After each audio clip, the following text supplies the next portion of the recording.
रयत शिक्षण संस्थेच्या वतीनं चालू असणारं Rayat science and innovation activity centre Vare येथे सुरू आहे. Rajiv Gandhi science and technological commission आणि महाराष्ट्र शासनाचा हा उपक्रम आहे.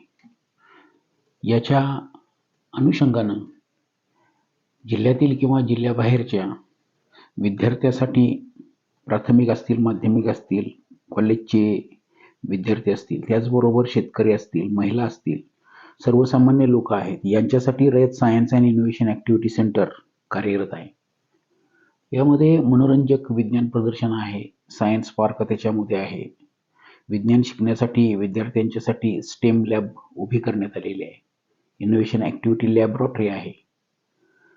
याचप्रमाणे यामध्ये विद्यार्थ्यासाठी काही योजना आखलेल्या आहेत. वैज्ञानिक विचारसरणीतून सामाजिक अभिसरण घडवणे हा एक त्याच्यामध्ये भाग आहे. सामान्य नागरिकही ते भेट देऊ शकतात आणि विज्ञानाच्या संकल्पना, विज्ञान समजावून घेऊ शकतात. इथे स्वतः प्रयोग करून बघायचे आहेत, स्वतः उपकरण हाताळायचे आहेत. जवळजवळ 50 एक्झिबिट्स त्याच्यामध्ये ठेवलेले आहेत. काही बाहेर आहेत, काही आत आहेत. तराफा असेल किंवा अनेक गोष्टी असतील, याच्या सहाय्यानं प्रयोग करायचे आहेत. पहिलं विज्ञान शिक्षकांचं प्रशिक्षण कोरोनाच्या अगोदर झालं आणि त्यानंतर कोरोना सुरू झाला. आता हे विज्ञान केंद्र अतिशय चांगल्या पद्धतीनं चालू आहे. अनेक मान्यवर इथं भेट द्यायला येत असतात. त्याचबरोबर या सायन्स इनोव्हेशन ॲक्टिव्हिटी सेंटरमध्ये शिक्षकांची प्रशिक्षणं होत असतात. या प्रशिक्षणांच्या अंतर्गत विज्ञानातली काही गोष्टी शिकवल्या जातात. विद्यार्थ्यांना याचा लाभ होतोय. छोटे मोठे विद्यार्थी खेळातून विज्ञान शिकतात. कार्यशाळा आणि विविध स्पर्धासुद्धा इथं विज्ञानाच्या संदर्भात आयोजित केल्या जातात. हात लावून प्रयोग करून पाहण्याची संधी इथं आहे. विशेष विज्ञान सत्रांचं आयोजन केलं जातं. त्याचबरोबर सेल्फी पॉईंट एक तिथं तयार करण्यात आलेला आहे. काही शाळांना, बाहेरच्या शाळांना भेटी द्यायला, म्हणजे ज्यांना भेटी देता येत नाही त्यांच्यासाठी त्या शाळांच्यावर आउटरीच प्रोग्राम नावाचा एक प्रोग्राम आयोजित करण्यात आलेला आहे आणि त्या अंतर्गत बाहेर जाऊन इथले प्रशिक्षक बाहेर जाऊन मार्गदर्शन करत असतात. त्याचबरोबर विज्ञान आणि पर्यावरण तंत्रज्ञान याविषयी जसं माहिती दिली जाते तसे वेगवेगळ्या शाळांच्या मध्ये Atal tinkering lab, mini science लॅबला सुद्धा मार्गदर्शन केलं जातं. वेगवेगळ्या कॉलेजमध्ये यासाठी काही प्रोग्राम ठेवलेले असतात आणि त्या अंतर्गत सुद्धा हे विज्ञान केंद्र लोकांच्यापर्यंत पोहोचवण्यासाठी प्रयत्न केला जातो. इथं लोक येतात, भेटी देतात, शाळा सहलीचे विद्यार्थी येत असतात. त्याचबरोबर काही शाळा आपले विद्यार्थी घेऊन इथं येत असतात, दिवसभर थांबतात. स्टेम लॅब कार्यशाळा तिथं आहे. सेल्फी पॉईंटवर लोक आनंदाने सेल्फी काढून घेतात.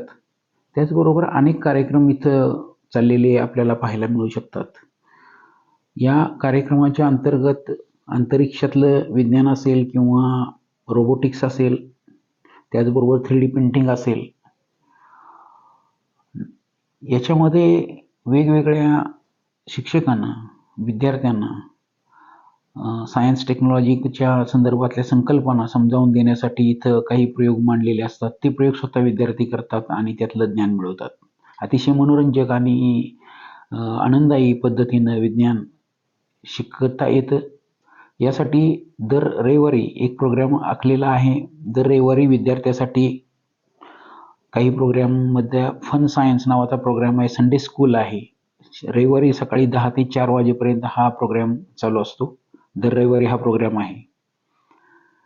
त्याचबरोबर ज्या शाळांना किंवा ज्या संस्थांना भेटी द्यायच्या आहेत, ज्येष्ठ नागरिक असतील किंवा इतर लोक असतील, ते इथे येतात, काही प्रयोग करून बघतात. आनंद, मोठी माणसं शिकतात, स्वतः प्रयोग करून पाहतात. प्रयोग करण्याची संधी प्रत्येकाला इथं मिळते. हात लावून प्रयोग करायचे आहेत, त्याच्यामुळं एक नवीन अनुभव त्याला घेता येतो. अभ्यासक्रमातल्याच गोष्टी ह्याच्यामध्ये वेगळ्या पद्धतीनं मोठ्या स्वरूपामध्ये, उपकरणाच्या स्वरूपामध्ये आपल्याला काही पाहायला मिळू शकतात आणि स्वतः अनुभव घेतल्यानंतर विज्ञान समजणं सोपं जातं. आणि म्हणून science innovation and activity centre Rajiv Gandhi science and technology commission आहे. झिरोच्या पण खाली म्हणजेच गेलं -10 विज्ञान केंद्र -20 याच्यामध्ये मार्गदर्शन करायला आहे. काय काही होईल? विज्ञान अध्यापकासाठी सुद्धा काही थंडी खूप कार्यशाळा वाटेल ठेवल्या ना, जातात. आपण जसे काय होणार लिक्विड आहे? नायट्रोजन गॅसचा एक शो असतो, तो अजून खाली गेलं शाळांच्या मध्ये पण करता -40 येतो आणि त्या ठिकाणी -50 तो करता -100 येतो इथे दाखवलं गेलेलं आहे. सातारा जिल्ह्यातील अनेक विज्ञान शिक्षकांनी त्याचा लाभ गॅसमध्ये काय घेतलेला आपल्याला होईल? बघायला मिळतो. लिक्विड जर नायट्रोजन पाण्यामध्ये शो घेतलं अभ्यासक्रमात तर शिकवला जातो, रिएक्शन तो झालं इथं प्रत्यक्षात त्याला पाहायला बाहेर मिळतो. त्याचबरोबर टेलिस्कोप आहेत वेगवेगळ्या पद्धतीचे, त्याच्या साहाय्यानं काही निरीक्षणाचे संध्याकाळचे निरीक्षणं असतात ती पण सांगितली जातात. तुम्हाला माहिती जी दोन्ही आहे प्रकारचे त्या टेलिस्कोप इथं आपल्याला बघायला मिळतील. सूक्ष्मदर्शक आहेत, काय वेगवेगळ्या झालं प्रकारची संगणक आहेत. भौतिक, रसायनशास्त्र आणि जीवशास्त्रातल्या गोष्टी या विज्ञान केंद्रामध्ये आपल्याला शिकता येतील. आपण त्या शिकाव्यात अशी एक अपेक्षा आम्ही या निमित्तानं व्यक्त करतो. त्याचबरोबर आपल्याला विद्यार्थी घेऊन किंवा कुटुंब घेऊन यायचं असेल तर मंगळवारी हे बंद असतं, हे लक्षात ठेवूया. संपर्क क्रमांक इथे दिलेला आहे, त्याच्यावर तुम्ही संपर्क साधू शकता. मेंटॉर सचिन सोनुले नावाचे आहेत आणि त्यांचं प्रशिक्षणाची त्यांची पद्धती आहे. त्याचबरोबर इथं मॅप, एक रोड मॅप दिलेला आहे, त्याच्या साहाय्याने सुद्धा तुम्ही लिंबखिंडीच्या बाजूला तुम्ही येऊ शकता आणि Rayat science and innovation activity centre वरयाचं तुम्ही पाहू शकता. तुम्हाला यासाठी शुभेच्छा. तुम्ही या विज्ञानाचा आनंद घ्या. धन्यवाद.